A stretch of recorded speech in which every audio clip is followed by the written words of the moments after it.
Hi guys, welcome back to the channel. Today we're going to be cracking on with the 911. Now it does look a little bit different from when you last saw it. Right, so the only thing we've done since the last video is we've bolted on these wings temporarily. Now we can see that the door gapping is a little bit close at the bottom and a little bit too wide at the back. Now these doors have shims here and here, so we can take this door and move it across a little bit. That'll close this gap up and this will even this gap up. We also need to pull the door outwards because it's not quite right here and here, but it is when we line the door up spot on here. Also, the top level of the door is correct as well. So all we have to do with this door is line it up. Now the bonnet gapping again is good. We do have a little bit wider, less than a millimetre here, and a little bit narrower, less than a millimetre here.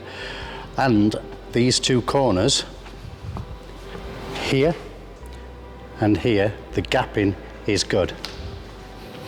So all we really need to do is take that bonnet and twist it a tiny little bit, and that'll give us a nice even gap down here and a nice even gap down here. So the next thing we're going to do is we're going to get this door mounted and we're going to see if all these panel gaps match up. Now they should match up okay, and then we're going to crack on to these flared front arches to match these rears.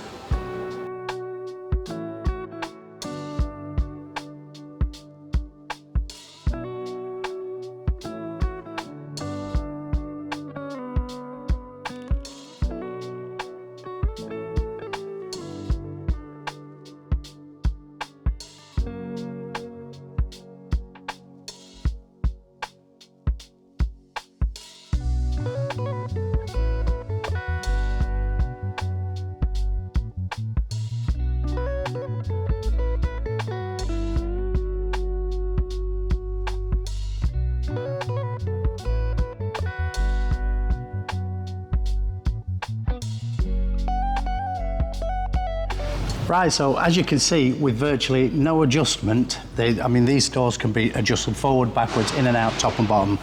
It fits virtually perfect, and the panel, the slam panel that's actually got the latch for this door, we've actually taken out and we'll put back in again. So you can see we'll put it back in the right place. Now, this level here is the most important. This level here, when we open that up and close it again, this shows us that not only have we put this panel in the right place, but the car, with us cutting all that metal out, hasn't sagged like this, because it had either dropped this down or it had moved this forward, or both. So because we've got this here, there is a little bit of adjustment. I think it's about maybe 1 millimetre we need to do. With this here, we know the car has stayed square. Now, if we look round the car, the gap is a little bit bigger here than it is here, so we do have to twist the door that way a little bit. What that will do is it'll close this gap up here, and it's a little bit close here as well. It's almost touching the wing, but the bottom of the wing we've only just lightly bolted it on, so we can unbolt that and just shift the bottom of the front of the wing, the bottom of the wing forward a little bit to get us this panel gap in. So from there, the whole door all the way around will be lined up just like the opposite side.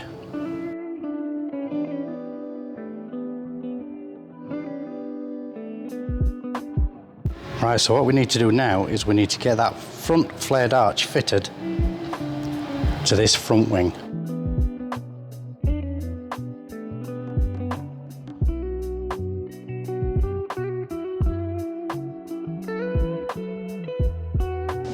A slight issue, just a problem we have to solve on these front wings. Now, they do fit nice.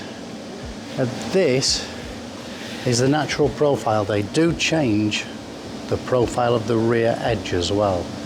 Now, this is a nice transition. All we need to do is flush this in with the original panel. This gap here will close off. Now that is going to be flushed to this panel, just like the back end there. So what we've got, the issue we've got, is this inner panel, this support you can see here is actually joined to this wing. The problem is this outer panel goes past it. So when I cut this inner wing off, when I cut this wing off, this outer wing here, about here is where that support bar is.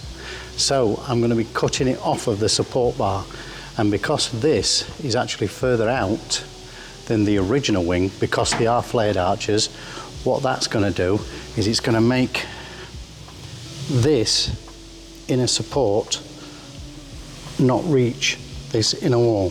So we may have to modify this inner support as well. What we're going to do is we're going to cut everything off. We're going to see where it comes to and see what we have to make. The only issue is, the only bit that's going to be an issue is all this is going to be fine. But when we get to about here, this is where the support runs down there. So that is where we're going to have to unpick it off. Once we've cut all this off, we're going to have to unpick it all off, and then we're going to have to extend it to reach this panel.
Right, so on this side, we've still got this rear support section.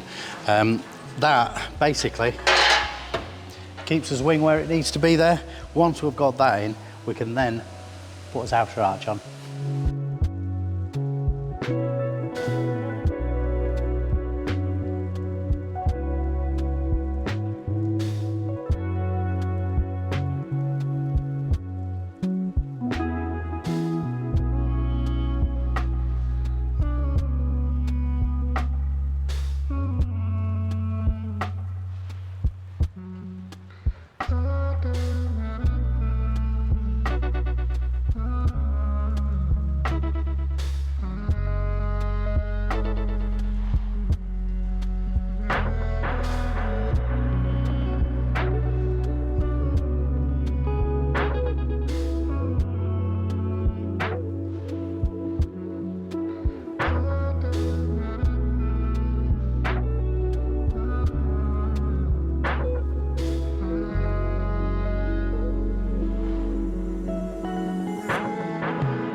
Right, so now we're onto this side. What we're going to do is we're going to talk you through the process. What we're going to do is we're going to offer the wheel arch up, and the corners are going to dictate where our wheel arch wants to be. Once it's in place and we've clamped it on both corners, we're actually going to back the where we're going to scribe it with masking tape. Now, the only reason I'm doing that is I've got a black pen and the panel's black, so I can't really see it. So we'll do that first.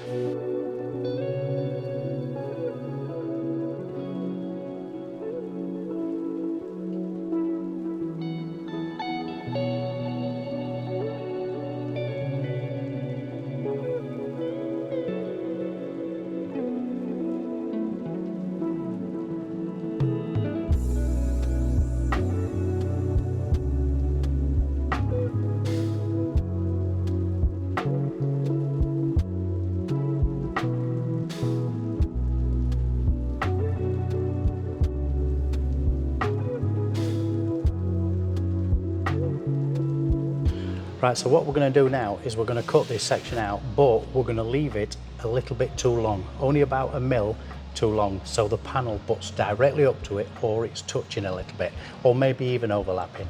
But we'll get this metal off, we'll probably trim it here, put the panel over and do the same as we did last time.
What we've got is we've got some areas, as you can see here, it's about right. We've got a little gap for the weld to go on, but most of the areas, like here, this meets, here it's overlapped, and as you can see here, it's overlapped only very slightly all the way down to here. This is loose at the moment, but we're going to do that on the bench.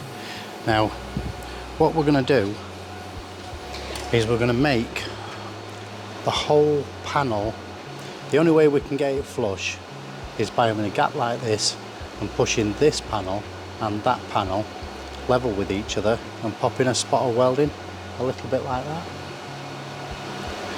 because that's just about there, it's level. So what we're going to do is we're going to get a grinding disc and we're going to, just one bit at a time, I'm going to cut between these two welds. I may pop another weld here to keep the panel straight, but I'm going to cut between these two welds to get myself a proper gap like this. Then I'm going to push the panels so they're level, and I'm going to spot weld them. And once I've done that, when I get to here where it's lapped, where this panel is over the top, if I cut either side of the weld, this one is still proud. So what I'll do is I'll cut down here and down here, level these ones off so that this panel and this panel's level, because this one's sat over the top at the moment, and then I'll cut through this weld and push this one back as well, and we'll slowly work all the way around there until we get that panel nicely fitted. Then we'll take it to the bench and get this corner spliced in as well.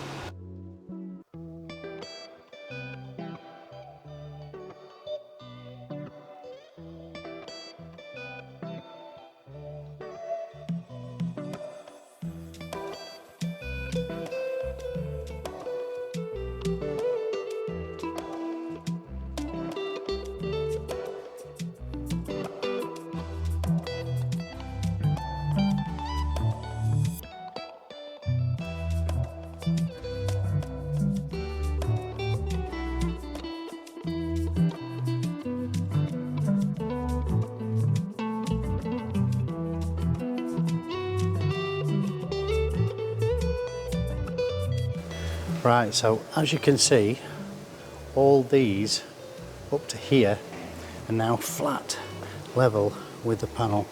As you can see, no lip at all. They're actually the same all the way until we get here. As you can see again, this is laid on the top of that panel, and that is what we've got to cut out. As you get here, this is where we've leveled the panel off, and this is where we're slowly working back to get all this panel, big lip there, look, all this panel flat and level like this.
Right, that's it for this video, guys. Thanks for watching. That's the last of the flared arches on. Now, they are just tacked in at the moment. They are level, but they're just tacked in. They do need seam welding on all four corners, including those rear quarters. Now, there is a little bit of adjustment still to do in the front end, and these wings do have to come off so we can treat the inside of the inner wing, and the top of the edge where it bolts together. There's a little bit of welding left inside the cab, the seat rails and things like that, but we're not far off. But all that is for the next video. So if you enjoyed the video, leave us a like and smash that subscribe button. Until then, we will see you in the next one.